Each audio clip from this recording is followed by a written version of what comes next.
उस पल को कभी न भूल पाऊंगा जब कट गए कितने सिर, मिट गए कितने घर, रुक गई कितनी सांसें तीर्थ रक्षा के लिए, जब जिन शासन के शेर थे जागे।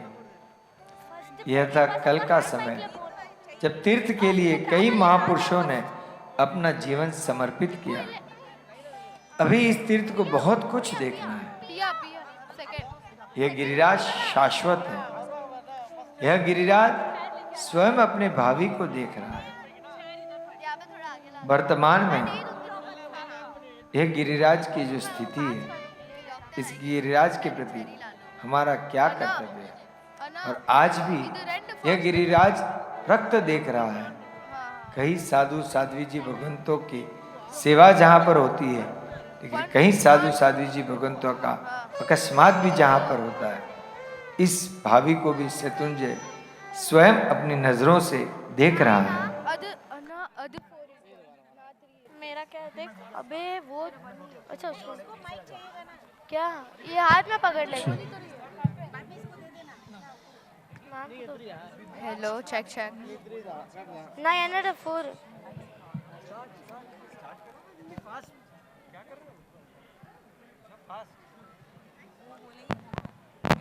पलक दी थी ना।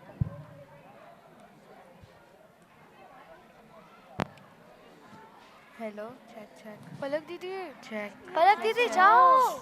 गुरु भगवान, ये एक ऐसा कल्पवृक्ष है जो गर्मी में छाया देता है और कड़ाके की ठंड में कंबल का काम करता है। ये एक 1 पॉइंट सॉल्यूशन है। जब हम हर जगह से हताश निराश हो जाते हैं, तब गुरु भगवंत ही हमारे लिए कल्पवृक्ष समान बन जाते हैं। गुरु भगवंत है तो जैनत टिका है, वरना शासन को मिटते कोई देर नहीं लगती। विहार के दौरान वे कितने ही जोखिम भरे रास्तों से आते हैं, तो क्या हमारा कर्तव्य नहीं बनता कि हम उनकी इस यात्रा में सहायक बने। शत्रुंजय की तपोभूमि जहाँ संयम, अहिंसा और साधना की गूंज होनी चाहिए, वहाँ आज शोरगुल, लापरवाही का तांडव हो रहा है। गुरु भगवान का पूरा जीवन शासन को समर्पित होता है। हम सबको छाया देने वाले गुरु महाराज जब स्वयं शत्रुंजय गिरिराज की छाया को पाने के लिए, अपना आत्मोद्धार करने के लिए शाश्वत शत्रुंजय गिरिराज की ओर विहार करते हैं, तो उनके सुरक्षा की जिम्मेदारी हमारी ही होनी चाहिए। संसार के कल्याण हेतु वे तपश्चर्या कर रहे हैं, और उनकी इस कल्याण यात्रा में अगर हीन व्यवस्थाएं होगी तो हम कैसे बचाएंगे उनको। सीमा पर जैसे बिना फौजी के देश सुरक्षित नहीं होता, ठीक वैसे ही गुरु भगवंतों के बिना न तो हमारा शासन सुरक्षित है और न ही हमारी आत्मा। अब मेरा प्रश्न आप सबसे यह है कि जब चातुर्मास आने वाला होता है, तब खूब उल्लास के साथ गुरु भगवंतों को पधारने की विनंती करते हैं और खूब जोरों शोरों से उनका चातुर्मास का प्रवेश भी करवाते हैं।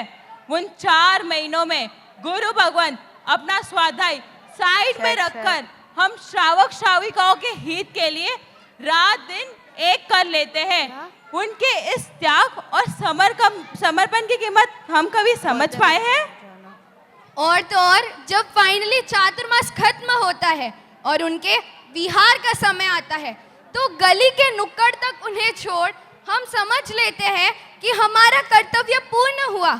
मेरा अब सबसे प्रश्न है, जब कोई मुमुक्षु दीक्षा लेते हैं तो आप सभी उनके माता पिता कहलाते हो ना। जब आप अपने बच्चों को वीरान रास्तों पर अकेला नहीं छोड़ सकते, तो आप गुरु भगवंतों को कैसे छोड़ सकते हो। आइए छोटी सी नाटिका के माध्यम से हम इस बात को समझने का प्रयत्न करते हैं। संघर्ष और सेवा, एक जैन मुनि की यात्रा। मुनि प्रभा सागर, एक जैन मुनि जो यात्रा कर रहे हैं।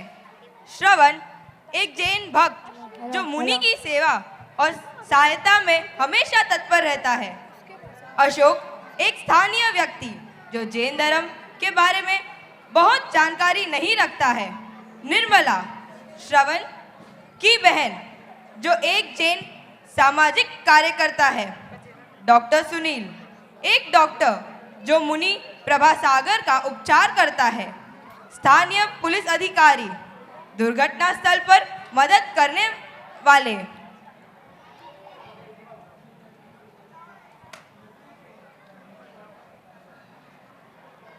क्या हुआ?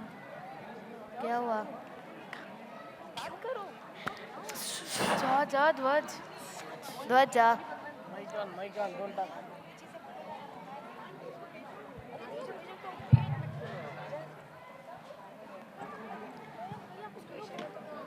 हे परमात्मा, इस संसार में अहिंसा और करुणा का प्रसार हो। वो जाएगा जाएगा। Check check.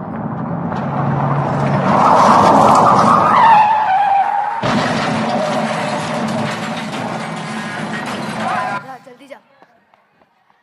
हे भगवान, अरे साहिब जी, आप ठीक तो हैं? इन्हें चोट लगी है, हमें इन्हें अस्पताल ले जाना होगा। नहीं अशोक, साहिब जी को वाहन में ले जाना हमारे धर्म के विरुद्ध है। हमें उन्हें उसी जगह पर उपचार देना होगा।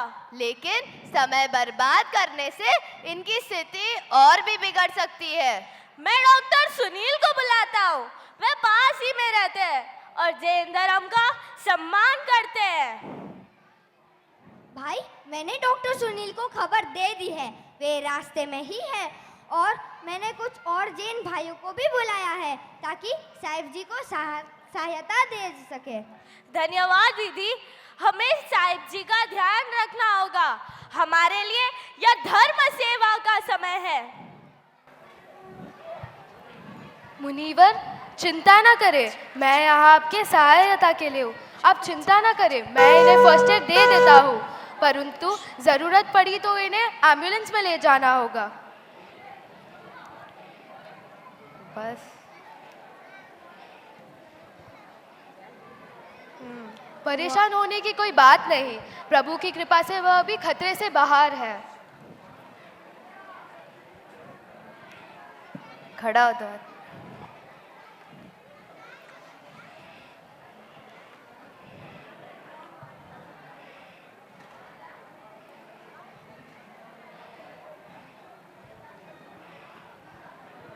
अहिंसा के पथ पर चलना आसान नहीं, पर भक्तों का स्नेह सदा सहारा देता है। आपकी सेवा और समर्पण देखकर अच्छा लगा। हम ट्रैफिक सुरक्षा के लिए नए संकेत और सीमाएं लगवाने का प्रयास करेंगे ताकि ऐसा हादसा दोबारा ना हो। साहिब जी, आपकी शिक्षा से हमें यह सिखाया गया है कि परोपकार और सेवा हमारा कर्तव्य है। हम यह सुनिश्चित करेंगे कि आगे से आपकी यात्रा सुरक्षित हो। हमें अधिक जागरूकता फैलानी होगी ताकि लोग जैन गुरु भगवंतों की पैदल चलने की महत्वता समझे और उन्हें सुरक्षित रास्ता दे। तुम सभी की सेवा और समर्पण देखकर मन प्रसन्न होता है। यह हमारा धर्म है कि हम स्वयं की रक्षा के साथ साथ औरों की भी सुरक्षा सुनिश्चित करें। क्या आपको नहीं लगता कि गुरु भगवंतों की सुरक्षा की जिम्मेदारी हमारी होनी चाहिए? तो आइए हम सब एक संकल्प ले कि गुरु भगवंतों की विहार यात्रा सुरक्षित हो और हम अधिक लोगों को जागरूक करने में अपना पूरा योगदान दें। धर्म सेवा और करुणा, यही हमारा पथ है।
ये दृश्य देखकर मेरी तो रूह ही कांप गई।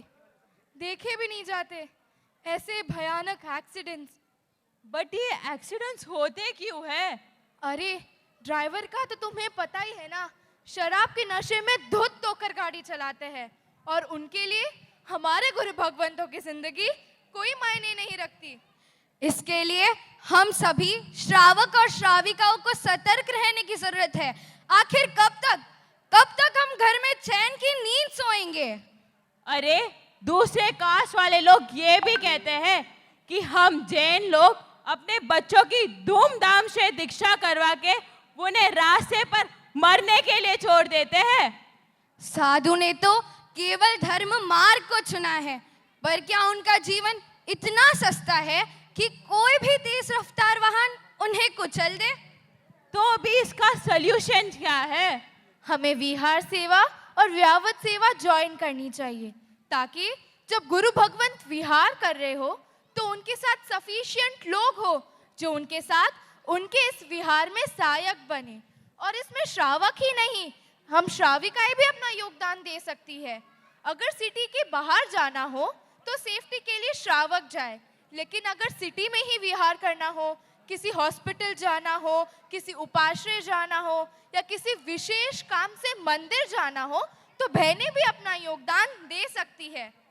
सही बात है, हम अपनी जिम्मेदारियां भूलते जा रहे हैं। हमें सिर्फ डम डम और मम्मम से लगाव हो गया है। जहाँ अनुष्ठानों के ढोल नगाड़े बजे नहीं वहां पहुंच जाते हैं, जहाँ स्वामी वात्सल्य हो वहां पहुंच जाते हैं। जब गुरु भगवंतों की एक्चुअली सेवा करनी होती है तब हम नहीं पहुंच पाते। ठीक ही कह रहे हो, एक्चुअल सेवा तो चातुर्मास के बाद ही देनी होती है, शेष काल में जब उन्हें हमारी सच में जरूरत होती है। जब 4 महीने गुरु भगवान मिलकर पूरे संघ का ध्यान रख सकते हैं, तो क्या पूरा संघ मिलकर 8 महीने उनकी सेवा नहीं कर सकते? आइए हम सब मिलकर एक संकल्प लेते हैं कि आज के बाद उनके विहार में हम सब सहायक बनेंगे।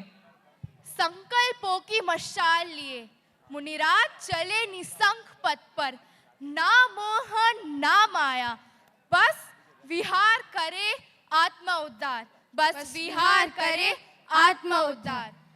दूर थी आव्यो दादा दर्शन दो, यह लाइन सिर्फ स्तवना में सीमित न रहकर सही मायने में हमारे गुरु भगवंतों के सुखद विहार, सुखद दर्शन में प्रमाणित होनी चाहिए। एक सुंदर सा हम सबके समक्ष आज का ज्वलंत मुद्दा जो है हमारे समक्ष जिन्होंने प्रस्तुत किया, व्यापारी संस्कार वाटिका, एक बार जोरदार तालियों के साथ में स्वागत अभिनंदन करते हुए। हम सबका कर्तव्य हम लोग जब भूलते जा रहे हैं ना, तब इस तरह की दुर्घटनाएं होती है। तालियां 2 जगह से बजती है, हम हमारे संकल्प को भूल गए, हमारे कर्तव्य को भूल गए, और उस बाजू में वहां से भी थोड़ी गलती। तो हम सबको मिलकर के इस कार्य का निवारण करना होगा, ताकि इस तरह की घटनाएं, दुर्घटनाएं फिर से हमारे समक्ष न आए। आइएगा, स्क्रीन की तरफ आप नजर दौड़ाइएगा। एक और नंबर हमारे समक्ष आ रहा है। उसके बाद हम लोग अध्यापक अध्यापिकाओं को भी मंच पर बुलाएंगे, जिन्होंने पूरे वर्ष भर के दौरान जो भी हमारे कार्यक्रम होते हैं लगातार उसके अंदर हर रविवार को या फिर वैकेशन के अंदर 2-2 महीने तक हमारे सुंदर सेवा देती है, उनको भी मंच पर बुलाएंगे। लेकिन उसके पहले ये लकी ड्रॉ हमारे समक्ष है, एक बार आप स्क्रीन पर देखिएगा। लेकिन साथ साथ में हमारी व्यापारी संस्कार वाटिका, नाम नहीं है, कविता जी, ध्वज, मनीष जी, निशा, हितश्वी, पंकज, रियोना, श्रीमती प्रगति जी, प्रिया, श्रुति, डॉक्टर सुनगवी, कश्वी, रेखा जी, और इनको आप सब जानते रहेंगे, उषा जी। कई वर्षों से हमारे पूरे अखिल भारतीय स्तर पर संस्कार वाटिका जो चलती है उसको कनेक्ट करने के अंदर बहुत ही सुंदर सहयोग हर वर्ष जिनका मिलता रहता है। और व्यापारी संस्कार वाटिका ही नहीं बल्कि अनेकों संस्कार वाटिका के अंदर बहुत ही सुंदर सहयोग जिनका लगातार हमें मिलता है। एक बार जोरदार तालियों के साथ में उषा जी आपका भी स्वागत है। धन्यवाद व्यापारी संस्कार वाटिका।